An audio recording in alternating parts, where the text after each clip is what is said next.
And I was just like, 1 plus 1 is not equal 8. Like, something is not adding up here. Hey everyone, welcome back to Style by Olivia.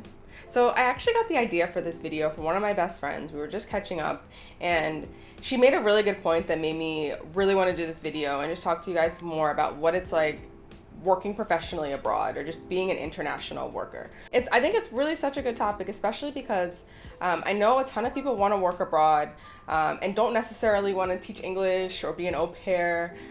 There's so many other options out there. So that's the point of this video. If you're interested just in learning more about my experience and my journey professionally living and working abroad, just keep watching. Don't forget to subscribe. Let's get started. So I guess just to give you a little bit of background, when I first started looking for jobs abroad, I was living in New York City and I wanted to move to Paris. So a lot of the research that I saw, especially at that time, I didn't speak French. Now at least I can speak French, but back then, a lot of the jobs were teaching English or being an au pair. It just wasn't my lifestyle. I was like, okay, I worked really hard to get to where I was in New York, to get to a certain level of income, and I was just like, I don't want to, and I don't know, my thought process was just like, I don't want to necessarily sacrifice all the progress I've made in my career just to move abroad. I was like, why can't I have both? So that was my thought process as I was approaching this, living and working abroad just in general. So basically, these are the top 5 things that I took into consideration and that I feel like made the biggest difference and allowed me to be successful in actually finding a job that I was happy with, that I felt helped me to grow while living abroad. So the first thing is obviously just like knowing your worth and knowing what your skills are worth. You have to do a lot of research. What are the current market trends? What are current salaries in the city that you're looking at moving to? And for me, so when I was first moving to Paris, I actually ended up getting a job at a communications firm as a director. And I did not have a degree in communications. I have a finance and business degree. But instead of like focusing so much on the title, I looked at the job description and I was able to see, okay, I have really great communication skills. I'm a people person. I speak English. I work in the financial field. I understand how the finance world works, and these were all things that were needed for this particular job. So first would definitely be knowing what skills that you do have. Maybe you work in the food and beverage industry and you're really good at talking to people.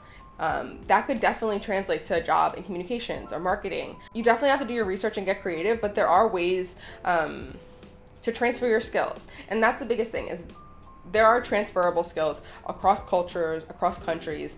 It's just a matter of finding the ones that apply to you. And it's also just knowing that there is value in that. Like, you bring value to whatever company, job, whatever it is that you're doing, you can add value. So just understanding what that value is worth. I would look online, so like Glassdoor, LinkedIn, Indeed, like there's all these sites. There's a ton of information online in regards to like, what are the salaries abroad? What are the salaries for the types of skills that you have? So just go from there. And just, again, you really, really have to just know what you're worth in whatever city it is that you're trying to go to. Okay, the next one may sound really cheesy, but it's just like being open-minded. When I was an undergrad, I took this class called Cross-Cultural Communications, and it was just like incredible because it was the first time that I really learned, like in a professional setting, how to navigate different cultures. And that's something that is so incredibly important, especially coming from the US and New York. There's very much this idea of like efficiency, direct to the point, and it's like, I've definitely learned, especially working, in 3 different continents, like there are so many different ways of doing the same thing. Not everyone in the world thinks the same way that you do. And multiple things can be true at once. There are so many different ways to arrive at the same point. So I think that's really important, especially if you're considering working abroad in a professional environment, in a corporate environment. You have to understand that not everyone's going to think the same way that you do. And there's a book that I read that was actually really helpful. It's called The Culture Map by Erin Myers. And basically it just breaks down like culturally how people get things done, how managers manage. And it was really helpful for me as somebody who had to manage people abroad and didn't necessarily have the same cultures on my teams. And so yeah, that book really helped me in just learning how to navigate working across cultures, interviewing across cultures. How I would interview for a corporate job in Paris is very different from how I would approach the same job in New York City, just because the cultures are different, the expectations are different. Learning about those beforehand is something that really helped me. So whatever country it is that you're deciding to go to, Learn what the professional culture is. Definitely learn how people do business in the country it is that you want to move to. So wherever that is in the world, how do people do business? How do they connect? How do people, how do people make money?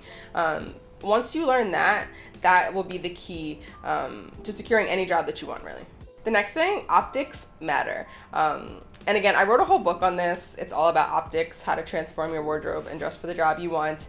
Highly recommend, cannot recommend it enough because it's so true. And I say this in the book, but one thing that I absolutely love about fashion and style is your clothing can introduce you before you even say a word. And it's so true, especially abroad. I found when I don't necessarily speak the language, I don't speak Chinese, I don't speak Cantonese. When I moved to Paris, I didn't speak French yet, but I do now. But how I presented myself communicated that I was serious, that I took myself seriously, that I was prepared. All of these things that you may not necessarily think matter, they do. And I think, at least for me, they were amplified abroad, again, because I didn't speak the language. So, and this was especially true in Hong Kong because I came here and had to interview in person. And so I would show up, prepared, ready. Like, I knew what I wanted to convey. I knew what I was trying to communicate when I was going for interviews or meeting with people, or going to coffees, etc. And I showed up as that, I embodied it. And I don't know, I just feel like not enough people use clothing as a tool, and it completely is. Whether it's what you want to communicate, but also just confidence and looking and feeling your best. It's such a thing. It's definitely a way to make a really strong impression, regardless of what culture you're in. Just showing up, looking your best, being confident. But yeah, that's just such a strong way to communicate. So yes, it's all about optics. You can get it on Amazon, Barnes & Noble. I want to say that Kindle, I'll leave all the links everywhere, but optics matter. The next point would be to over communicate. I found that there's definitely room for miscommunication, misunderstanding, way more when you're working in a culture that you necessarily didn't grow up in or are still learning. So whether you're interviewing or going on or meeting people for coffee or trying to make business deals or in another country, over communicate. Some of the things that maybe you would assume in your own culture may not be true in another culture. So I found that over communicating helped me to avoid any possible there's no room for interpretation. This is what it is. So I would say definitely over communicate in whatever job it is that you're looking for, the people that you're talking to. You would rather be have too much information than not enough, and then potentially miss an interview, not understand what someone's saying to you in a meeting. Maybe send a follow-up email after you meet with somebody or interview and just, okay, this was my understanding, these are the next steps, or stuff like that. I think makes a really big difference. So yes, over communicate. And the last point that I want to make, which I think is honestly the most important one, is don't settle. Moving abroad can be really, really challenging, especially if you're going into a completely different career field or just something completely brand new. It can be really easy to listen to other people, and I feel like it's really important to not settle, to know what you're worth, and to not let anybody else tell you differently. Something I really remember when I came to Hong Kong, I met with a recruiter actually. And I remember she told me, you haven't worked in Hong Kong before, you don't have any experience in Asia, don't expect much in salary. And she essentially told me that the salaries that I could be expecting were less than my starting salary 5-6 years ago when I first started working in New York. And I was just like, 1 + 1 is not equal 8. Something is not adding up here. So, and I remember telling her okay, and I remember leaving that meeting and thinking she's an idiot. She doesn't know what she's talking about. I know what my skills are worth. I did my research. I know what the standard salaries are in Hong Kong. I know what kind of money there is here. It's a financial hub. That's not it's just so not true. And I could have settled at that point and been okay, yeah, you're right. But because I had done my research and I was confident enough in myself and my skills, I was okay, thanks, but no thanks. Congratulations, you played yourself. Yeah, just doing my research, and I don't know, that confidence in myself, my faith, I was no, I don't have to accept that. And I'm so happy I didn't, because I ended up making more money than I ever could have imagined, just by waiting and being I'm not gonna settle. So figure out what that amount is for you, for the city that you're in, and don't settle. I remember when I first started working, like when I was started working in New York, I remember telling my family, like, I'm not waking up for less than this amount. Like, I'm just not doing it. Oh, sorry, my phone's ringing. And I remember everyone was like, okay, Olivia, you need to, like, you know, humble yourself. You need to, like, relax. That's not a normal salary. And I was like, no, that's going to be my salary. And it was. Like, you know, I feel like sometimes you have to not settle for anything less than you know you're capable of making. For me, I don't know, the way my faith is set up, if I see it and I pray about it and I know it's going to happen, like, in my head, I'm like, okay, I'm not stopping until I see it in reality. Like, you know, that's just how I am. And that has been so beneficial for me in my career, especially in working abroad, because there are so many people who are going to tell you you can't do it, or you're being unreasonable, or you should settle for less than something that you know you deserve.